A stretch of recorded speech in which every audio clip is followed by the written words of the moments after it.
राधे राधे महाराज जी। महाराज जी, अभी कुछ दिन पहले जब ठंड पड़ना शुरू हुई थी तो घर में बहुत से लड्डू बने महाराज जी, श्री जी के भोग लगाने के लिए। महाराज जी, तब से बिना लड्डू खाए हमारा नाम जप ही नहीं चल रहा महाराज जी।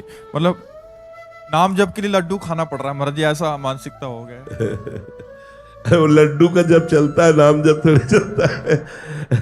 अगर जैसे कोई कि बिना अमुक वस्तु का सेवन किए हमारा भजन नहीं होता, हमें तो ये आवश्यक है, हम तो वो उस वस्तु का भजन है, भगवान का भजन नहीं।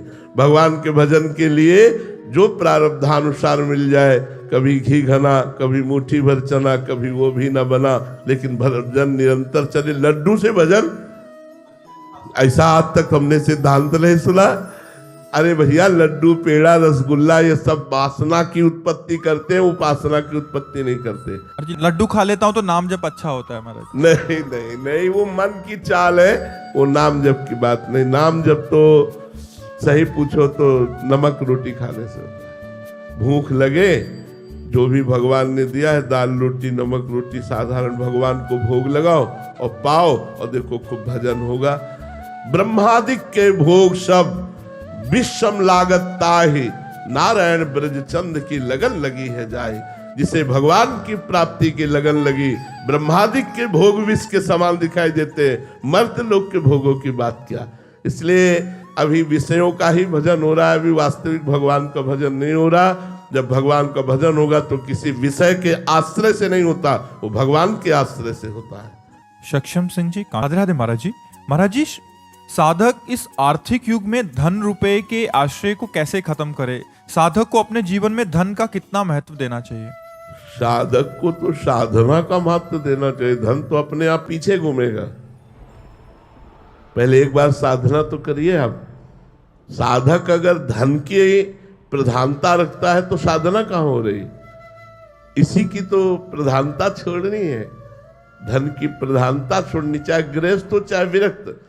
कर्तव्य का पालन करो, फल की आकांक्षा मत करो। भगवान ने कहा कर्मण्येवाधिकारस्ते मा फलेषु कदाचन। यदि अध्यात्म में चलना है, आप ईमानदारी से अपने कर्तव्य का पालन करो, आपको धन मिलेगा।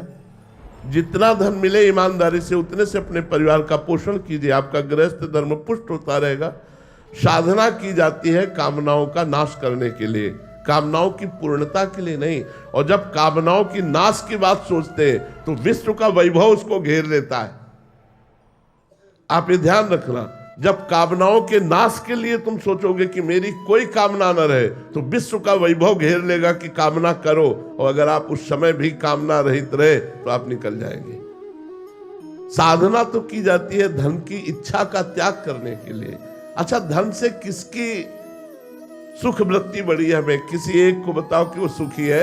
इतने लोग बैठे हैं, ऐसा नहीं है कि इनमें से किसी के पास धन ना हो, लेकिन कौन सुखी है? ऐसे पूरे भारत को बैठाल के या विश्व को बैठाल के पूछा जाए कि आप तृप्त हो क्या, तो कहीं कोई बोलने वाला नहीं कि मैं धन से तृप्त हो गया हूं। धन में है क्या सुख? आपको एक कमरे में बंद कर दिया जाए और नोट आपके आसपास रख दिए जाए, आप सुखी हो जाएंगे? धन से भोग मिलते हैं, भोग इंद्रियों से होता है, इंद्रियां मन से संचलित है, मन बुद्धि से संचलित है, बुद्धि मायामयी है, सब खिलवाड़ हो रहा है। जब होए बुद्धि जो परम सयानी, चिंतन चितई नानहित जानी, तब वो परमात्मा की तरफ चलती। परमात्मा में बुद्धि स्थित है, मन भगवान के मनन चिंतन में लगा हुआ है, शरीर भगवान की सेवा, देश सेवा में लगा हुआ है, और अर्थ जो आ रहा है परिवार और समाज की सेवा में लगा है। ऐसा भक्त गृहस्थ होते हुए भी संत है। अगर वो केवल धन का चिंतन करता है तो फिर साधना किस बात की हो रही है? साधक किस बात का है? साधक भगवत चिंतन करने वाला होता है। और जो भगवान का चिंतन करता है तो कौन सा ऐसा वैभव जो उसके चरणों में न लुट जाए? भगवान का ईमानदारी से चिंतन करो और देख लो कि विश्व का वैभव तुम्हारे सामने आता है कि नहीं आता है। ना चाहने पर भी तुम्हें घेर लेगा। तुम भजन तो करके देखो। इसीलिए हम कहते हैं, लोक परलोक के सारे सुखों का त्यागी बनना चाहो या भोगी बनना चाहो, चाहे जो कामना हो, तुम राधा राधा रटो, तुम नाम जप करो, तुम मांस छोड़ो, मदिरा छोड़ो, पर स्त्री गमन छोड़ो, ये पाप कर्म छोड़ो और धर्म से चलो। यदि सुखी ना हो जाओ तो हमें बताना। अब करोगे पाप तो फिर कैसे सुख प्राप्त होगा? पाप का फल तो दुख है। तो साधना इच्छाओं के त्याग की होती, ना कि इच्छाओं की बढ़ोतरी करने के लिए।